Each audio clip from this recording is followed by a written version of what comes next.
Hello everyone, I'm Linxiao, an undergraduate journalism student in Xiamen University, Malaysia, and I'm currently applying for my postgraduate study in Japan. Today, I'm more than glad to share with you my final year research, Mediatized Politics in China, an examination of political communication on Weibo and WeChat. My presentation will be divided into 4 parts: introduction and literature review, methodology, findings, discussion, and conclusion. Here we go to the first part, and I will be introducing you the background of the research issue, political communication on social media and PR-oriented activities. China has 904 million internet users with the internet penetration rate reaching 64.5%, which is above the world's average level. As China blocks some worldwide used social media like Facebook and Twitter, and the domestic social media are developing very rapidly. Let's talk about Weibo and WeChat. WeChat has 1,203 million monthly active users, and Weibo has 550 million monthly active users and 241 million daily active users. By 2019, there had been 6.2 million WeChat civic service users and over 139,000 government Weibo accounts. Social media form public sphere where problems can be directly reflected, heard, and responded to. Social media have political impacts and can promote grassroots democracy. However, previous studies only focused on public opinion construction or government censorship. They overlooked the Chinese government's responses to public concerns on social media. That's the problem I tried to solve in my study.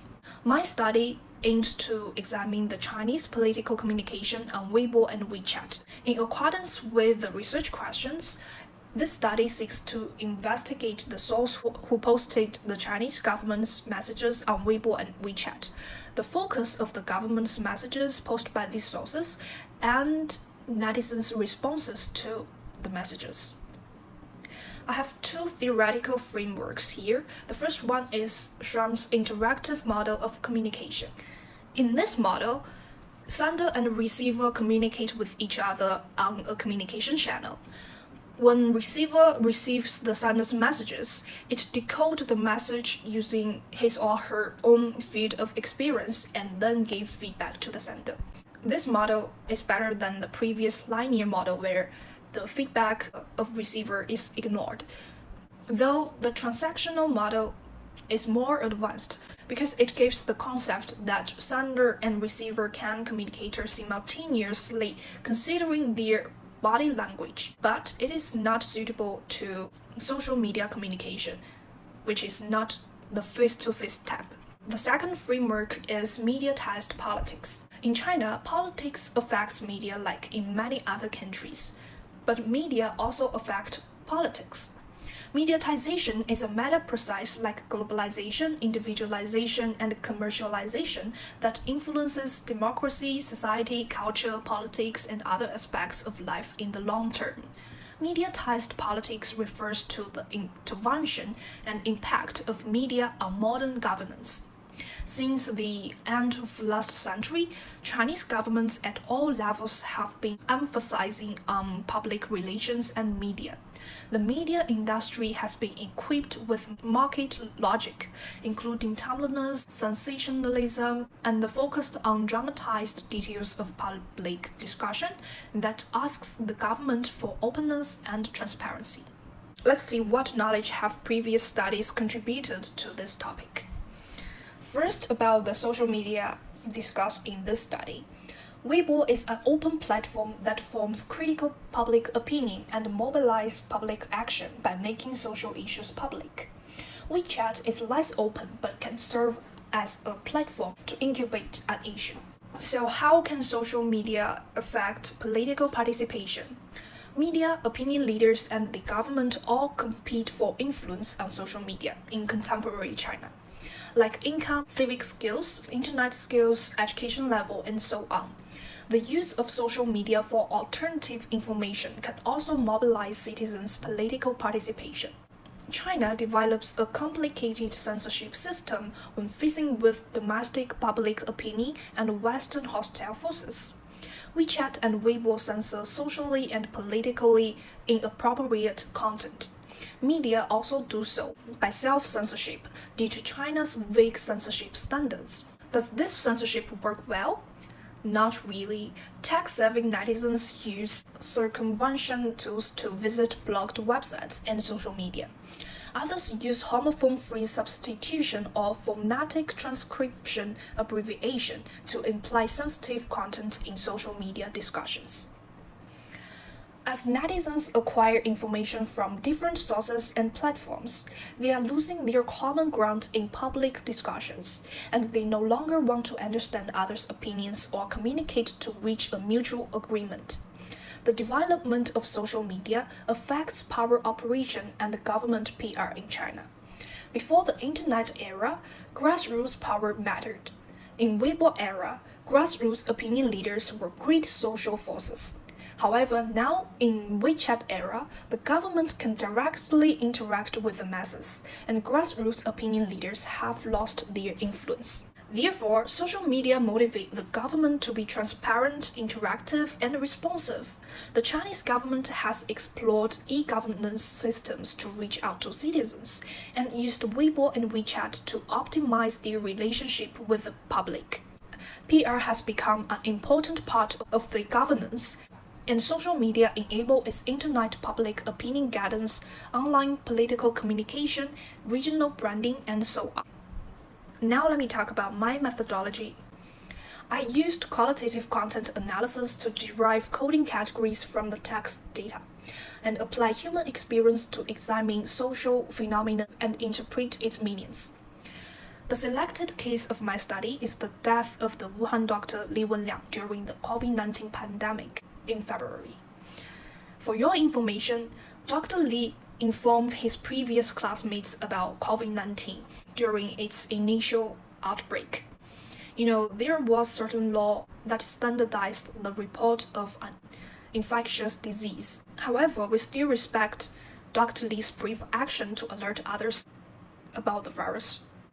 In my study, I selected 3 relevant hashtags with the most number of discussions on Weibo, and the time frame is from the first post to the end of the hashtag's hot search time spans. I applied census sampling to collect posts consisting of government decisions, actions, and announcements, and collected comments from the 3 posts with the most number of comments. As for WeChat, I used the same time frame and sampling method because the information flow on WeChat was much less than that on Weibo. The data analysis plan was in accordance with the 3 research questions. Here are the 3 hashtags and the time frames. The sample size consists of 431 Weibo posts and reposts, 145 WeChat articles, and more than 27,000 comments. To address RQ1, I have 6 account tabs: media organizations, authorities, NGOs, business entities, opinion leaders, and ordinary netizens. For RQ2, I have 5 tabs of focuses of the government's messages: commentary, summary of government's information releases, additional knowledge or advertisement, government's information release, and media posting. To address RQ3, there are 3 attitudes: positive, negative, and neutral. Here we come to findings. As you can see from the graph, media organizations were considered as sources for their high participation rate, and media organizations on Weibo were more prominent than those on WeChat. What is the media's focus of government's messages?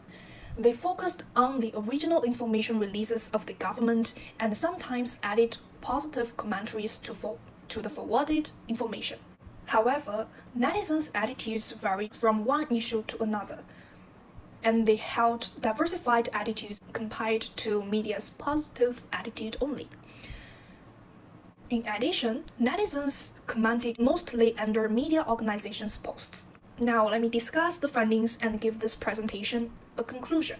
Let's review the first theoretical framework, the interactive model of communication. In this model, Communicators, netizens, and the government communicated on the channel of Weibo and WeChat. However, the government's messages were made public by media organizations to a large extent. Netizens sent the message of public opinion, and the government sends its announcements. As for feedback, netizens gave comments, and the government gives responses to the public opinion. Of course, netizens use their respective fields of experience, which is their ideologies, to decode the messages and feedback of the government. Why the government is not the source for itself? The government involved in the study was mainly at the central level, and it is not proficient Weibo user. It mostly uses website, which is more one-way communication, and WeChat, which is limited to two-way communication. However, the central government does not necessarily use the more open platform Weibo to reach the public. Party media in China have the responsibility to propagate the government's agenda. Other media are also concerned because the public is concerned about the selected issues of this study. So is there something to do with mediatized politics? Yes, all the authorities in this study were at local level. Their participation was just next to the media, similar to the media logic used by the NGOs, business entities, opinion leaders, and ordinary netizens who have marketing intention to forward the government's information. These local authorities forwarded the information for the daily operation of their social media accounts. This helps them to build a connection with the public and to improve the public's experience with their accounts.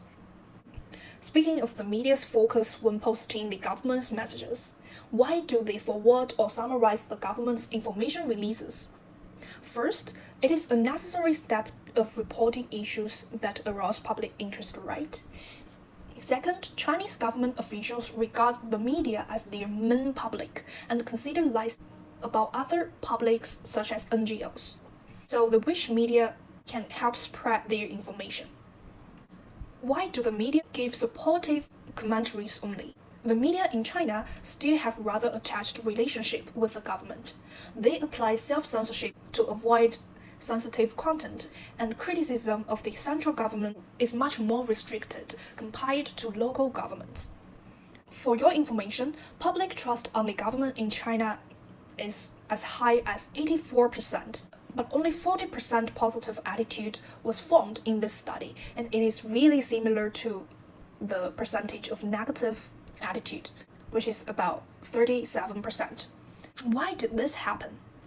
Social media users tend to hold diverse political views, criticize the existing political environment, and advocate the concept of democracy after obtaining alternative information on social media. Differing information sources make opinions in public discussions decentralized. However, alternative sources such as foreign media may not affect Chinese people's opinions due to cultural proximity, media literacy, and so on. And do the opinion climates on Weibo and WeChat vary? Yes, the overall opinion climates were similar.